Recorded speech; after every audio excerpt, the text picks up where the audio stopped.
Hi, എല്ലാവർക്കും എൻ്റെ പുതിയൊരു വീഡിയോയിലേക്ക് സ്വാഗതം. അപ്പോൾ നമുക്കിന്നൊരു ബീഫ് വെച്ചിട്ട് ഒരു അടിപൊളി ചൈനീസ് ഐറ്റം നോക്കിയാലോ. നല്ല ടേസ്റ്റി ആയിട്ടുള്ള നമ്മൾ ഫ്രൈഡ് റൈസിനൊക്കെ കഴിക്കാൻ പറ്റിയൊരു സൈഡ് ഡിഷാണിത്. അപ്പോൾ നമുക്ക് അതിലേക്ക് വേണ്ടുന്ന ഇൻഗ്രീഡിയൻസ് എന്തൊക്കെയാണെന്ന് നോക്കാം. അതിലേക്ക് ഞാനിവിടെ ഒരു 300 ഗ്രാം ബീഫ് ബോൺലെസ് ആണ് എടുത്തിട്ടുള്ളത്. ഇതുപോലെ സ്ട്രിപ്സ് ആക്കി കട്ട് ചെയ്തെടുക്കണം. അങ്ങനെ കട്ട് ചെയ്ത് മാറ്റി വെക്കാം. ഇനി നമുക്ക് അതിനൊരു കോട്ടിങ് കൊടുക്കണം. അതിനായിട്ട് ഞാനിവിടെ ഒരു എഗ് വൈറ്റാണ് എടുത്തിട്ടുള്ളത്. അതിലേക്ക് ഒരു 1/2 ടീസ്പൂൺ കുരുമുളക് കൂടി ചേർത്ത് കൊടുക്കാം. പിന്നെ ആവശ്യത്തിനുള്ള ഉപ്പും കൂടി ചേർത്ത് കൊടുക്കാം. അപ്പോൾ നമ്മളത് ബീഫിലേക്ക് നല്ല പോലെ മിക്സ് ചെയ്തിട്ടുണ്ട്. മിക്സ് ചെയ്തതിന് ശേഷം നമുക്ക് ബാക്കിയുള്ള ഇൻഗ്രീഡിയൻസും കൂടെ ചേർത്ത് കൊടുക്കാം. ഇനി ഞാൻ ഇതിലേക്ക് ചേർക്കുന്നത് 1 ടേബിൾ സ്പൂൺ കോൺഫ്ലവർ ആണ്. ഇനി നമുക്ക് അതിൻ്റെ കൂടെ 1 ടേബിൾ സ്പൂൺ ഓയിലും കൂടെ ചേർത്ത് കൊടുക്കാം. ഇത് നല്ലപോലെ മിക്സ് ചെയ്തിട്ട് 1 മണിക്കൂറെങ്കിലും റെസ്റ്റ് ചെയ്യാൻ വേണ്ടി മാറ്റി വെക്കണം. അതിനുശേഷം നമ്മളിത് ഒന്ന് ഡീപ്പ് ഫ്രൈ ചെയ്തിട്ട് എടുക്കുകയാണ് ചെയ്യുന്നത്. ഇത് ഫ്രൈ ചെയ്യുമ്പോൾ സൺഫ്ലവർ ഓയിൽ തന്നെ ഫ്രൈ ചെയ്യാൻ പ്രത്യേകം ശ്രദ്ധിക്കുക. പിന്നെ നമ്മൾ ഫ്രൈ ചെയ്യുമ്പോൾ ഇതൊരു ക്രിസ്പായി കിട്ടുന്നത് വരെ ഫ്രൈ ചെയ്യണം. ഇതാണ് ഈ ഒരു ബീഫ് ഫ്രൈ ചെയ്യേണ്ട രീതി. ഒരു ക്രിസ്പായിരിക്കണം നമുക്ക്. അതേപോലെ തന്നെ നല്ലോണം കുക്കാവുകയും വേണം. അപ്പോൾ നമ്മൾ ബീഫെല്ലാം ഫ്രൈ ചെയ്തെടുത്തിട്ടുണ്ട്. ഇനി ആ സെയിം പാനിലേക്ക് നമുക്ക് ഒരു വലിയ സവാളൻ്റെ പകുതിയും അതേപോലെ തന്നെ ചെറിയൊരു ക്യാരറ്റും ക്യാപ്സിക്കവും ഇതേപോലെ സ്ട്രിപ്സ് ആക്കി കട്ട് ചെയ്തതിന് ശേഷം ജസ്റ്റ് ഒന്ന് സോട്ട് ചെയ്തിട്ട് മാറ്റി വെക്കാം.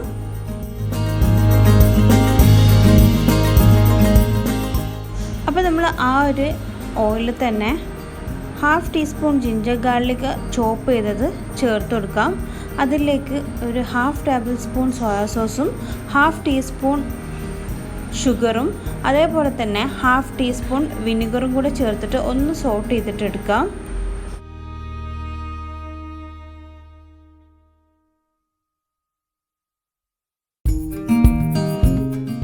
ഇതിലേക്ക് നമുക്ക് റെഡ് ചില്ലി പേസ്റ്റ് ചേർക്കാം. അത് ഞാനിവിടെ 1 ടേബിൾ സ്പൂൺ ചേർക്കുന്നുണ്ട്.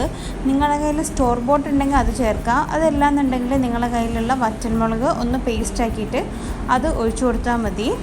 ഇനി നമ്മൾ ആ ഒരു സോസൊക്കെ ഒന്ന് റെഡിയായി വരുമ്പോഴത്തേന് നമ്മൾ അതിലേക്ക് ഫ്രൈ ചെയ്ത് വെച്ച ബീഫ് ചേർത്ത് കൊടുക്കുകയാണ്. ബീഫ് ചേർത്ത് ഒന്ന് സോട്ട് ചെയ്തതിന് ശേഷം നമ്മൾ സോട്ട് ചെയ്ത് മാറ്റി വെച്ച വെജിറ്റബിൾസ് എല്ലാം കൂടെ ചേർത്ത് കൊടുക്കുകയാണ്. അപ്പോൾ നമ്മൾ ഇതൊന്ന് ജസ്റ്റ് ഒന്ന് മിക്സ് ചെയ്ത് എടുക്കുകയാണ്. ഒന്ന് സിമ്പിളായിട്ടൊന്ന് മിക്സ് ചെയ്താൽ മതി. അതിനുശേഷം നമ്മൾ ഇതിലേക്ക് ആഡ് ചെയ്യുന്നത് ചെറുപയർ മുളപ്പിച്ചിട്ടുള്ള അതാണ് നമ്മൾ ചേർത്ത് കൊടുക്കുന്നത്. ഇതെന്തായാലും ഇതിൽ ചേർക്കേണ്ട മെയിൻ ഇൻഗ്രീഡിയൻ്റ് ആണ്. ഇതാണ് ഇതിന് ടേസ്റ്റ് കൂട്ടുന്ന ഒരു ഇൻഗ്രീഡിയൻറ്റ്. അപ്പോൾ ഇതെന്തായാലും സ്കിപ്പ് ചെയ്യാതെ ചേർത്ത് കൊടുക്കണം. അതിനുശേഷം ഒരു ടേബിൾ സ്പൂൺ വെള്ളം ഒഴിച്ചിട്ട് ഒന്ന് കുക്കാവുന്നത് വരെ ഒന്ന് മാറ്റി വെക്കാം. ജസ്റ്റ് ഒന്ന് കുക്കായാൽ മതി. ഈ ടൈമിൽ നമ്മളിതിൻ്റെ ഉപ്പും അതേപോലെ തന്നെ പുളിയും അതുപോലെ പഞ്ചസാരയുടെ അളവൊക്കെ മതിയോ എന്നുള്ളതൊക്കെ നമ്മൾ ചെക്ക് ചെയ്തിട്ട് വേണമെങ്കിൽ ചേർത്ത് കൊടുക്കാവുന്നതാണ്. ഇതിലിപ്പോൾ കുറച്ച് മധുരം കുറവുള്ളതുപോലെ തോന്നിയതുകൊണ്ട് ഞാൻ കുറച്ച് പഞ്ചസാര ആഡ് ചെയ്തിട്ടുണ്ട്. അപ്പോൾ നമ്മൾ അടിപൊളി ബീഫ് 102 ഇവിടെ റെഡി ആയിട്ടുണ്ട്. നല്ല ടേസ്റ്റി ആയിട്ടുള്ളൊരു ഐറ്റമാണ്. എല്ലാവർക്കും ഇഷ്ടപ്പെടും. കുട്ടികൾക്കും പിന്നെ വലിയവർക്കൊക്കെ എന്തായാലും ഇഷ്ടപ്പെടുന്ന ഒരു ഐറ്റമാണ്. ഫ്രൈഡ് റൈസിൻ്റെ കൂടെയൊക്കെ സൈഡായിട്ട് കഴിക്കാൻ പറ്റിയ അടിപൊളി ഐറ്റമാണ്. ഇതൊരു ചൈനീസ് ഐറ്റമാണ്. അപ്പോൾ എല്ലാവരും ഇതൊന്ന് ട്രൈ ചെയ്ത് നോക്കുക. നിങ്ങളുടെ ഫീഡ്ബാക്ക്സ് കമൻറ്റ് വഴി അറിയിക്കുക. നിങ്ങൾക്ക് ഈ വീഡിയോ ഇഷ്ടപ്പെട്ടതാണെങ്കിൽ നിങ്ങളുടെ ഫ്രണ്ട്സുമായി ഷെയർ ചെയ്യാനും അതേപോലെ ലൈക്ക് ചെയ്യാനും. എൻ്റെ ഈ ചാനൽ നിങ്ങൾ ആദ്യമായിട്ടാണ് കാണുന്നതെങ്കിൽ സബ്സ്ക്രൈബ് ചെയ്യാനും മറക്കരുത്. അപ്പോൾ ഓക്കെ, ബൈ. അടുത്തൊരു വീഡിയോയിൽ വീണ്ടും കാണാം.